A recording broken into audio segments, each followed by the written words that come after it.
I'm frankly amazed at discussion of how the fall of Bakhmut, if indeed it fell, is somehow a turning point in the war. If anything, the fact that Russia had to expend tens of thousands of lives, probably, spend a better part of a year in finally seizing a not very strategic small to mid-sized town in East Ukraine, shows how badly the fight continues to go for them, even though undoubtedly they've made some improvements in air defense and electronic warfare and even some aspects of armored.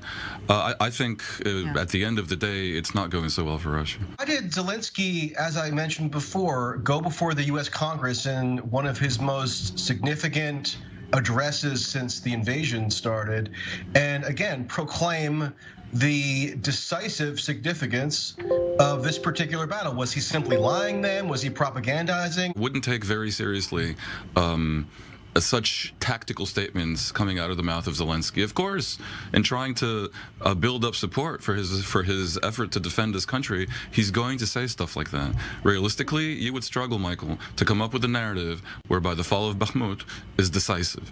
What would have been decisive is the fall of Kiev, very far from having happened. I think there's a bigger narrative here of the Russians struggling to make even relatively small gains and having completely given up any notion of acting not barbarically. I mean, look at what we just heard from the Wagner Force commander on the ground, boasting of shooting someone running across the street dressed in a woman's dress. I mean, it's absolutely horrifying. If I was Russian, I would be very, very depressed at what's being done in my name.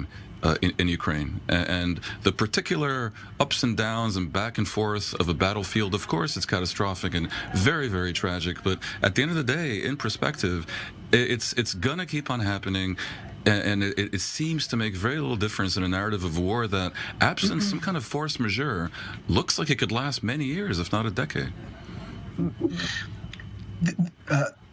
Each warring party has engaged in a avalanche of demonstrably false and crude war propaganda in support of their own objectives. Michael, I have to say, I don't know if it's a propaganda or not. I just don't believe people who were sitting in prison and using prisoners. Are you listening to what I'm saying? May I step in just for a second? There is a question of degree, and I find it very dubious to create moral equivalence between Zelensky's obvious hyperbole about this particular town and the war machine and nonstop mountain of propaganda being waged in an aggressive manner by Russia. It's not equivalent. Okay. I'm not asserting a moral equivalence either. I'm asserting a comparable level of untruth. How unconditional is Western support of Ukraine? Dan Perry, take the lead, please. Few things in life are truly unconditional, but this case comes pretty close. I mean, even at the height of the war in Yugoslavia, I don't recall a rejection of the Serbian narrative being quite as virulent as is the case here. Now, I can imagine a post-Putin future, for example, where Russia presents a more reasonable, less monstrous stance, and if that is met with Ukrainian maximalism, that, for example, might one day move the needle. Condition that's been placed on U.S. quote-unquote support for Ukraine has fallen by the wayside in short order since this U.S. intervention began in February of 2022. Every weapon system which Biden and administration officials and members of Congress had insisted were a non-starter to send to Ukraine because it would be excessively escalatory has been sent, and the Ukrainian government officials who are lobbying for these disbursements of certain military systems know that the alleged resistance on the part of the U.S. to sending them inevitably wears down to the point of being null, and the escalation continues apace. It's a deceit upon the American people who were told an entirely different set of conditions would apply to this intervention than actually have applied in practice. So to that point exactly, will the world's most effective fighter jet be effective in concluding the war, or is it just time stalling here? I mean, the jet could make it easier for Ukraine to, well, first of all, it can be used for attack purposes, and much depends on whether the Ukrainians do. It also provides air cover very effectively, and that will make things more difficult for Russia. But, you know, Russia has, as said, faced great difficulty in this conflict, and it seems pretty clear to me that as long as Putin is around, there's every chance of his being willing to sacrifice 1 million men or 2 million or even more.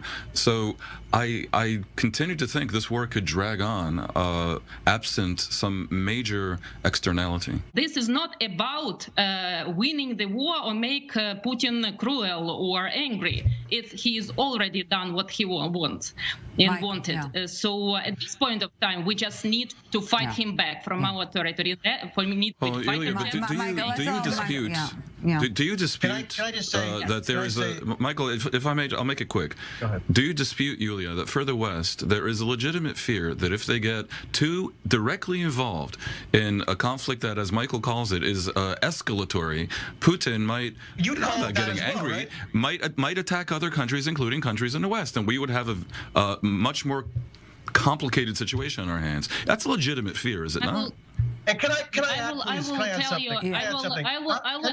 answer you very quickly.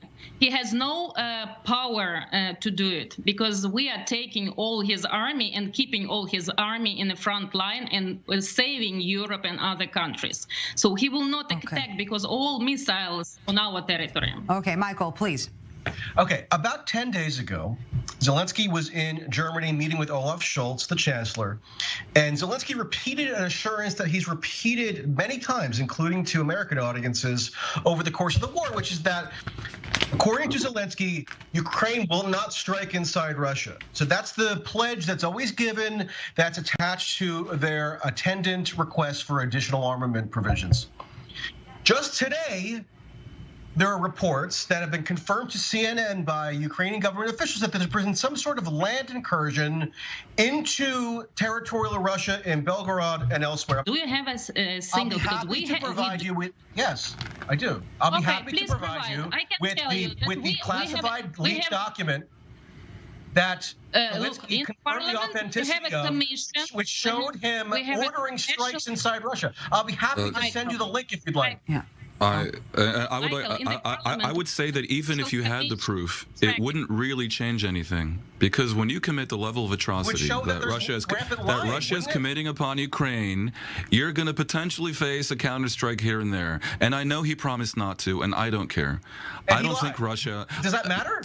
Or is that just written off? I don't think Russia should be immune to counterattack. What is absolutely clear is that Ukraine has no claim on Russian territory, and Russia has an enormous claim on Ukrainian territory, if not the entire country. Yulia Klimenko, Michael Tracy, Dan Perry, it was a pleasure speaking to you tonight. I have a feeling we'll be seeing more of you in the coming weeks. Thank you very much for your time and insights. We appreciate it. 2 minutes, and we're back with more.